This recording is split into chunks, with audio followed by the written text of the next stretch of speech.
नमस्ते बच्चों। जैसा कि पिछली क्लास में हमने आपको आपके हिंदी विषय के पाठ्यक्रम के विषय में बताया था कि आपको प्रथम प्रश्न पत्र एवं द्वितीय प्रश्न पत्र के अंतर्गत क्या क्या पढ़ना है, कौन कौन से कवि हैं और उनकी कौन कौन सी रचनाएं आपको काव्य संकलन आपको पढ़ने हैं। ठीक, तो आज की क्लास में हम चर्चा करेंगे, क्योंकि आपको आपके जो पाठ्यक्रम में द्विवेदी युग और छायावाद युग के ही कवियों का समावेश है। आचार्य रामचंद्र शुक्ल ने जो हिंदी साहित्य का इतिहास 900 वर्षों का लिखा, उसमें से आदिकालीन, भक्तिकालीन और रीतिकालीन के कवि आपके बीए प्रथम वर्ष के अंतर्गत हैं और आपके पाठ्यक्रम में आधुनिक युग के भारतेंदु युग, द्विवेदी युग और छायावाद युग के कवियों का समावेश है,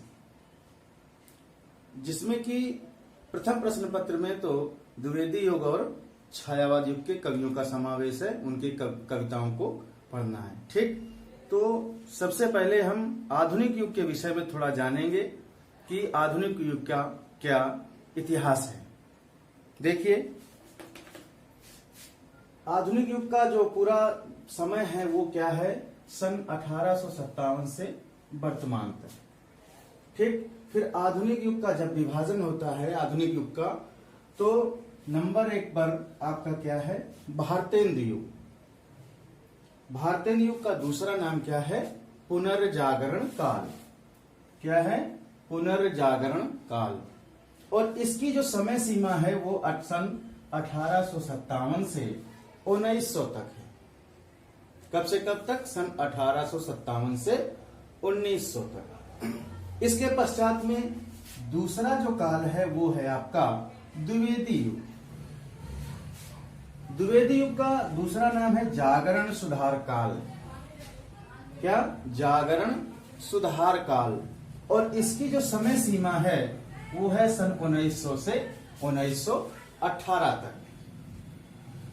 तत्पश्चात जो तीसरा युग है वो है आपका छायावाद युग, और इसका जो दूसरा नाम है या अन्य नाम है वो है स्वच्छंदतावाद युग। इसकी जो समय सीमा है वो है सन 1918 से 1936, यानी द्विवेदी युग और छायावाद युग का जो समय है, सीमांकन है, वो 18 वर्षों का है। कैसे, द्विवेदी युग सन 1900 से 1918 और छायावाद 1918 से 1936, यानी दोनों युगों का जो सीमांकन है या समय सीमा है वो 18 वर्षों की है।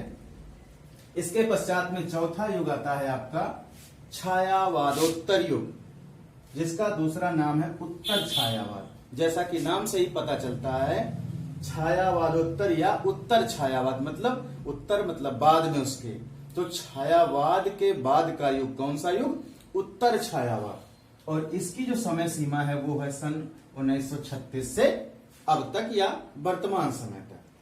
ठीक, इसी छायावादोत्तर युग के अंतर्गत ही फिर 2-3 युग और प्रवाहित होते हैं, निकलते हैं। तो कौन कौन से हैं, पहला है आपका प्रगतिवाद युग। कौन सा, प्रगतिवाद युग। इसकी जो समय सीमा है वो सन 1936 से 1943 तक, मतलब प्रगतिवाद युग की जो समय सीमा है वो सीमांकन है वो कितने वर्षों का है, 7 वर्षों का, सन 1936 से 1943 तक। तत्पश्चात दूसरा जो युग है वो क्या है, प्रयोगवाद।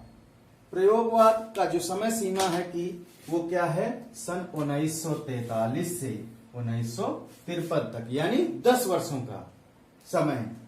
इसके पश्चात में तीसरा है फिर है नई कविता। नई कविता का जो युग है वो सन 1953 से अब तक। अब इस नई कविता के अंतर्गत भी तमाम अनेक कविता जो युग है वो प्रस्फुटित हुए हैं। ठीक, तो ये आपका आधुनिक युग के अंतर्गत भारतेंदु युग, द्विवेदी युग, छायावाद युग, छायावादोत्तर युग, फिर प्रगति, प्रयोगवाद और नई कविता, ये जो है आपका इसका समय सीमा निर्धारित है। ठीक, इसके पश्चात में फिर आपका आता है क्या, भारतेंदु युग। इस आधुनिक युग के ही अंतर्गत है भारतेंदु युग। तो इसकी समय सीमा क्या बताई, इसकी जो समय सीमा है वो है सन 1857 से 1900 तक।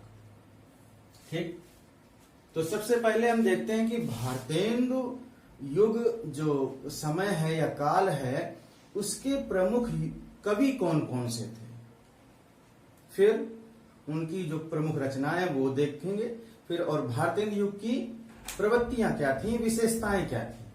तो सबसे पहले देखते हैं क्या कि भारतेंदु युग के कवि या भारतेंदु युग के कवियों को भारतेंदु मंडल के नाम से भी जाना जाता था। यानी भारतेंदु युग इस मंडल में कौन कौन से कवि थे, कितने भारतेंदु मंडल में कितने कवि थे। देखिए पहले नंबर में आते हैं आपके क्या हूं, भारतेंदु हरिश्चंद्र।